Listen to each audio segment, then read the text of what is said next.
রাজধানীর মহাখালীতে টিবি হাসপাতাল এলাকার লেকে পড়ে নিখোঁজ শিশুটির সন্ধান পাওয়া যায়নি। আজ রাতের মতো উদ্ধার কাজ স্থগিত রেখেছে ফায়ার সার্ভিস। রাত 8:45-টার দিকে মহাখালীর টিবি গেটের পাশে লেকের পানিতে পড়ে নিখোঁজ হয় রিয়া নামের শিশুটি।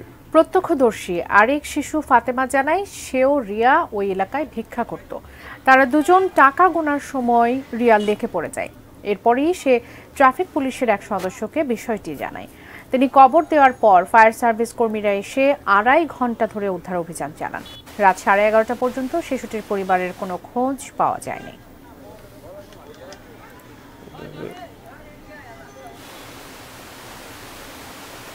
পরেই পড়ছে ওইরা, তারপর আমি কইছি, তারপরে আজানটা দিছে, তারপরে মাইয়ার আমি খুঁজতে তারপর পাই নাই। তারপর এক আর নানারে কইছি, তারপরে নানা আমার থানায় দিয়ে গেছে, তারপরে থানারে কইছি, তারপর হ্যাঁ ওই পুলিশ আঙ্কেলরা খুঁজতে আসে, পায় না।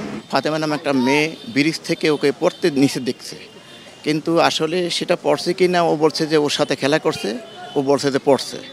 প্রায় 8-9 বছর বয়সে হবে। হ্যাঁ, আমাদের কার্যক্রম চলতে থাকবে, যতক্ষণ আমরা না পাওয়া যায় আমাদের কার্যক্রম চলতে থাকবে।